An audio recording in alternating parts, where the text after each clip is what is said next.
बच्चों, कैसे हैं आप लोग। उम्मीद करता हूँ आप लोग अपने अपने घर में खूब सारी पढ़ाइयों में व्यस्त होंगे और अपने आप की पर जो अपने एग्जाम है उसकी प्रिपरेशन बहुत अच्छे से कर रहे होंगे।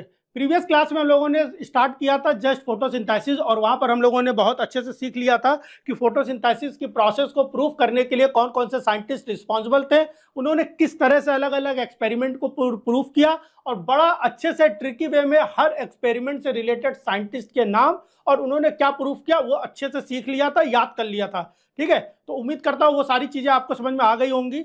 आज हम लोग सीखने जा रहे हैं कि फोटोसिंथेसिस प्रोसेस जो होती है वहां पर क्लोरोप्लास्ट का क्या रोल है और क्लोरोप्लास्ट में किस तरह से चेंजेस आते हैं, किस तरह से क्लोरोप्लास्ट के अरेंजमेंट में चेंज होता है, उन चीजों को हम लोगों को बहुत अच्छे से सीखना है। क्लोरोप्लास्ट का एग्जैक्टली स्ट्रक्चर क्या है, इन सारी बातों को हम लोगों को आज जानना है। तो हम लोग क्या पढ़ने जा रहे हैं, where does photosynthesis takes place, photosynthesis कहां पर होती है। तो पता चलता है कि फोटोसिंथेसिस जो होती है वो ग्रीन पार्ट्स ऑफ प्लांट होती है। जो ये बोल देते हैं कि फोटोसिंथेसिस केवल लीव्स में होती है वो गलत बात है। लीव्स में ही नहीं होती है, प्लांट का कोई भी पार्ट जो ग्रीन है वहां पर फोटोसिंथेसिस होगी। ये ग्रीन पार्ट क्या हो सकता है भाई, ये ग्रीन पार्ट जो ताजा ताजा भी स्टेम बना है ना, वो भी ग्रीन हो सकता है। लीव्स तो ग्रीन होती ही होती हैं, जो ताजा ताजा भी स्टेम बना है वो भी ग्रीन हो सकता है। फूलों की जो सेपल्स होती है वो भी ग्रीन होता है, वहां पर भी हो सकता है ना।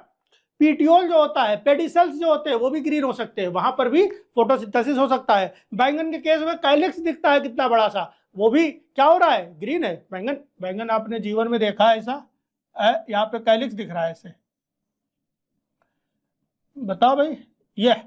ये क्या है, ये ग्रीन पोर्शन रहता है, ये भी तो ग्रीन है, यहाँ पर भी फोटोसिंथेसिस हो सकती है। तो मोटा मोटी बात ये समझ में आ गई कि फोटोसिंथेसिस हर उस पार्ट में होगा जो ग्रीन होगा। मुद्दा ये आता है कि ग्रीन पार्ट में रहता क्या है, तो बोला जा रहा अब हम लोग मेन लेकर के फोकस करेंगे किसको, मीजोफिल को। मीजोफिल क्या होता है, जब पत्ती की, है ना, आप लोगों ने प्लांट एनाटॉमी पढ़ रखी होगी, तो जब लीफ को,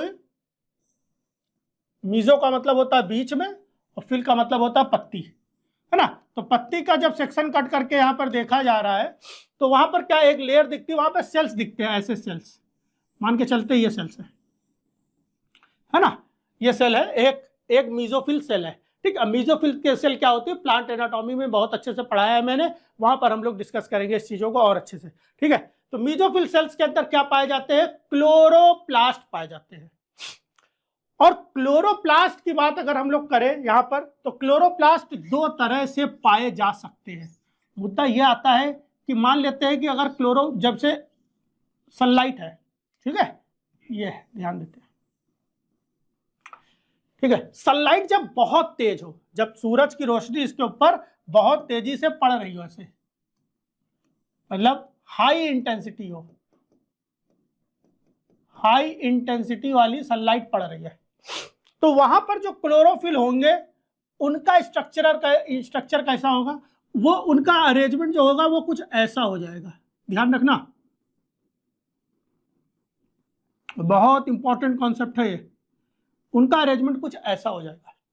लेकिन अगर यही सनलाइट जो है वो लो इंटेंसिटी वाली हो, सनलाइट जो है वो कैसी हो, लो इंटेंसिटी की हो, लो इंटेंसिटी की हो, तो वहां पर अगर क्लोरोफिल का हम लोग अरेंजमेंट देखेंगे तो ऐसा हो जाएगा। क्या पता चल रहा है, क्लोरोफिल नहीं बोलना चाहिए था, क्लोरोप्लास्ट बोलना चाहिए था। तो वहां पे क्लोरोप्लास्ट का अरेंजमेंट कुछ ऐसा हो जाएगा। दोनों अरेंजमेंट में अंतर है, क्या अंतर है चलिए देखते हैं।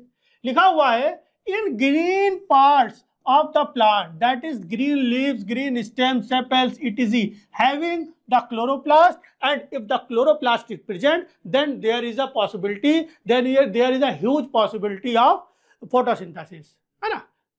क्लोरोफिल है तो फोटोसिंथेसिस हो जाएगी आराम से। ठीक है, बोला जा रहा है कि मीजोफिल सेल्स में क्लोरोप्लास्ट अलाइन होते हैं parallel to the cell wall during low light.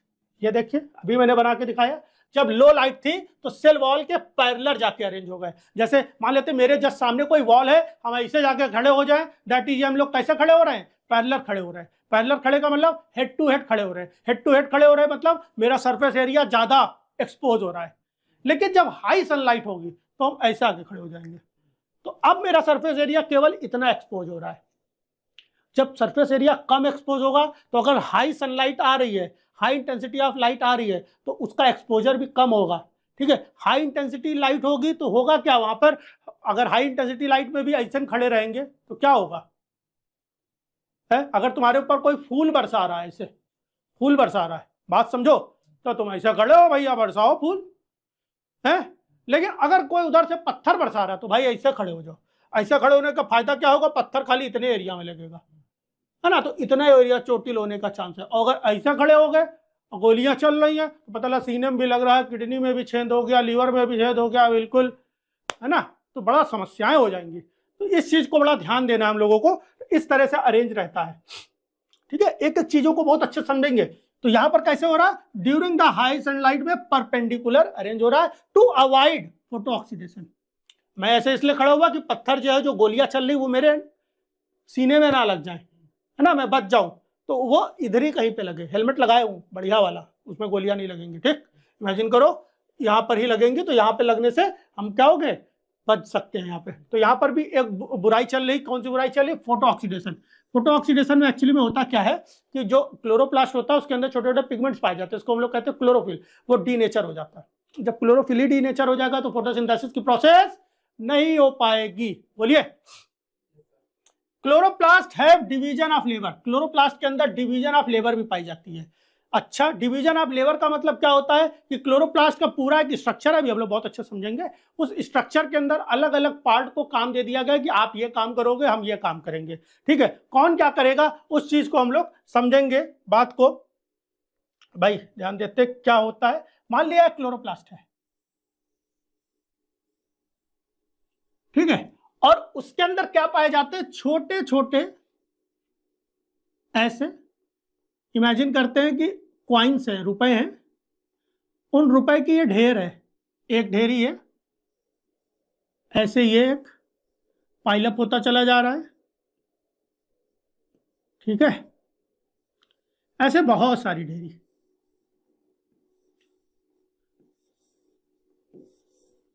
ठीक है। और ये आपस में कनेक्टेड भी है, ये क्या है, आपस में कनेक्टेड है, ऐसे डबल मेम्ब्रेन से ऐसे, ठीक है। उसके अंदर क्या पाया जा रहा है, ये भी डबल मेम्ब्रेन है,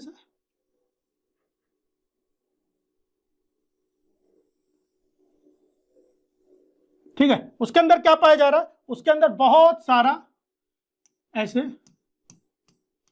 लिक्विड भरा हुआ है, बहुत सारा लिक्विड भरा हुआ है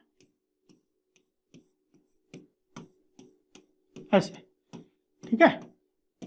और क्या पाया जा रहा है, ये जो छोटे छोटे एक एक कॉइन पाए जा रहे हैं, उन कॉइन के अंदर भी बहुत सारे छोटे छोटे पिगमेंट्स पाए जा रहे हैं, उन कॉइन्स के अंदर भी बहुत सारे छोटे छोटे पिगमेंट पाए जा रहे हैं। ये देखते हैं जरा, ऐसे ऐसे, ठीक है। इसके अलावा और भी बहुत सारी चीजें पाई जा रही हैं। और क्या पाया जा रहा है, और हम लोग देख सकते हैं छोटे छोटे फोटोसिंथेटिक पिगमेंट भी पाए जा रहे हैं, जिनको हम लोग कह सकते हैं, ये क्या हो रहा है, फोटोसिंथेटिक नहीं बोलना चाहिए, सॉरी, प्रोटीन सिंथेटिक, क्या बोलेंगे उनको हम लोग, राइबोसोम, ठीक है, राइबोसोम पाए जा रहे हैं। और क्या पाया जा रहा है उसके अंदर, और क्या पाया जा रहा है, और डबल स्ट्रैंडेड डीएनए भी पाया जा रहा है। क्या पाया जा रहा है भैया, डबल स्ट्रैंडेड डीएनए पाया जा रहा है, ऐसे कुछ यहाँ पे, इसका खुद का अपना एक डीएनए भी रहने वाला है। तो क्या क्या पाया गया है यहाँ पर, अगर हम लोग बात करें यहाँ पे क्या क्या पाया जा रहा है, तो हम लोग मान सकते हैं ये आउटर क्लोरोप्लास्टिडल मेम्ब्रेन है, ये इनर क्लोरोप्लास्टिडल मेम्ब्रेन है, ये ढेर सारा जो लिक्विड पाया जा रहा है इसको बोलते हैं स्ट्रोमा। क्या बोलते हैं, स्ट्रोमा।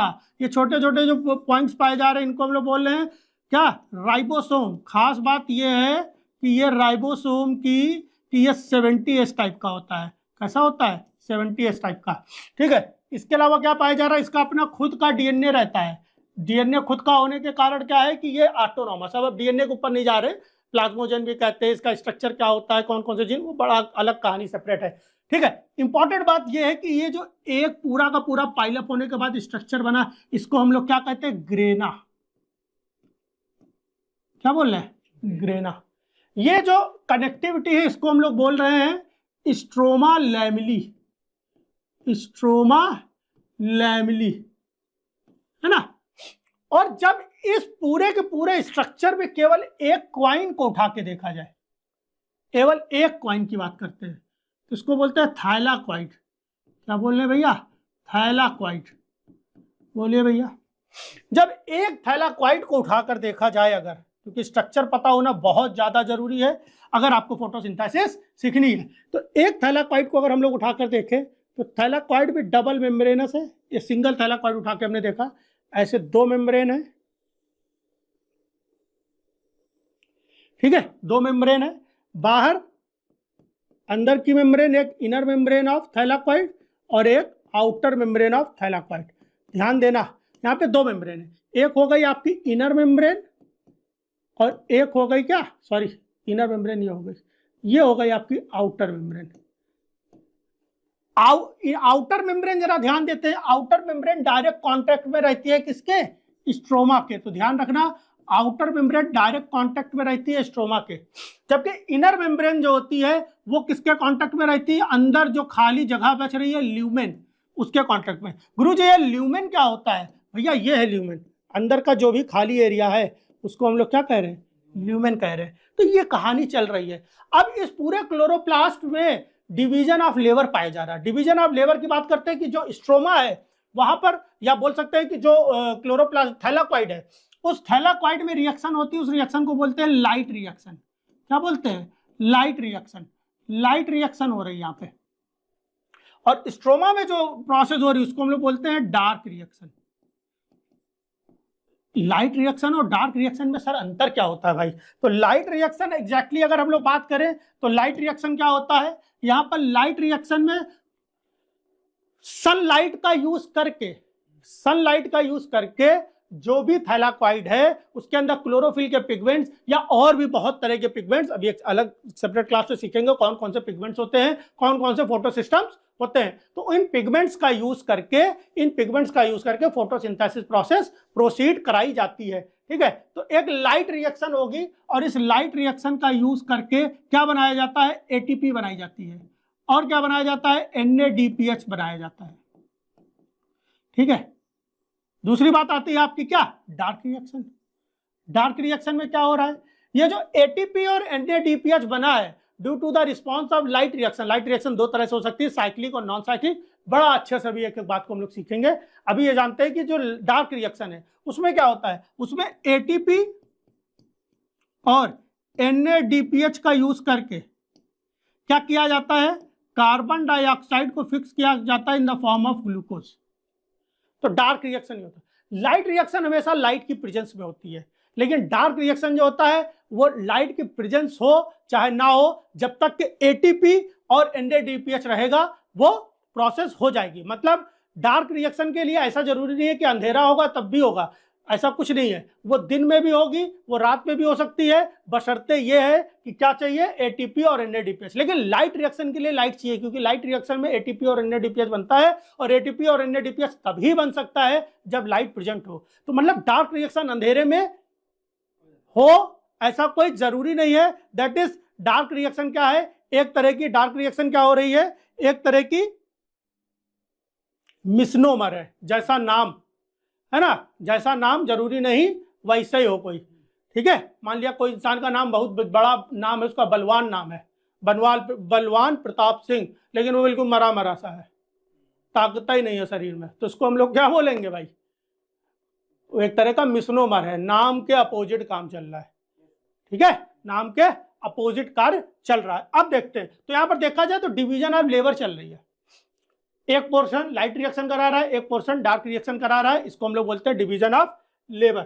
चलिए, तो लिखा हुआ है कि यहाँ पर डिवीजन ऑफ लेबर दिखती है। मेम्ब्रेन सिस्टम जो होता है वो लाइट रिएक्शन कराता है, जबकि अच्छा मेम्ब्रेन सिस्टम में जो लाइट रिएक्शन बोला है वो लाइट रिएक्शन यहाँ पर भी होगी और यहाँ पर भी होगी, इसमें भी होगी, दोनों पे होगी। मेम्ब्रेन सिस्टम का मतलब जो है वो दोनों पे हो रही है। तो मेम्ब्रेन सिस्टम लाइट रिएक्शन कराता है, जिसको हम लोग बोलते हैं फोटोकेमिकल रिएक्शन होती है, जबकि स्ट्रोमा जो होता है वो डार्क रिएक्शन कराता है, जिसको हम लोग बोलते हैं कार्बन रिएक्शन होता है या कार्बन एसिमिलेशन होता है। कार्बन एसिमिलेट किया जाता है, फिक्स किया जाता है in the form of glucose. Dark reaction एक तरह का मिसनोमर है। डार्क रिएक्शन एक तरह का अपने नाम के अपोजिट है, अपने नाम जो भी नाम पढ़ा उसके उसको पूरी तरह से तर्क संगत नहीं है, उसको सेटिस्फाई नहीं कर रहा है। तो इस तरह से हम लोगों ने इस चीज को पढ़ा। ये आपका स्ट्रक्चर आपकी बुक का है, बुक का स्ट्रक्चर दिया गया हुआ है, ठीक है। इसको बनाने की कोशिश करना। एक एक चीज दिया गया, इसमें जो इंपॉर्टेंट बात है वो है आपका ग्रेना, स्ट्रोमा लैमली और क्या है आपका स्ट्रोमा, ठीक है। इन 3 चीज का इंपॉर्टेंस है, ठीक है। चलिए अब हम लोग नेक्स्ट क्लास में सीखेंगे कि कौन कौन से वो पिगमेंट्स हैं जो फोटोसिंथेसिस को प्रोसीड कराते हैं। ऐसा क्या है पेड़ों के अंदर कि पेड़ फोटोसिंथेसिस कर रहे हैं कार्बन डाइऑक्साइड, वाटर और सनलाइट का यूज करके, जबकि हम लोग भी कार्बन डाइऑक्साइड, वाटर और सनलाइट का अगर यूज कर ले तो हम लोग नहीं कर पा रहे हैं। दोनों में अंतर यह है पिगमेंट्स का। तो प्लांट के अंदर ऐसा क्या है, वो ऐसे कौन कौन से पिगमेंट्स हैं जो फोटोसिंथेसिस में प्रोसीड कराते। देखा जाए तो ये भगवान का एक चमत्कार ही तो हो गया कि वो इस चीज को यूज करके carbon dioxide, water, mineral, sunlight का यूज करके सेब, संतरा, केला, अनानास ये सब बना दे रहे हैं।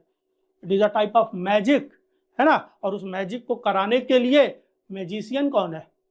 मैजिशियन है फोटोसिंथेटिक पिगमेंट। तो नेक्स्ट क्लास में हम लोग पढ़ेंगे फोटोसिंथेटिक पिगमेंट्स क्या क्या होते हैं।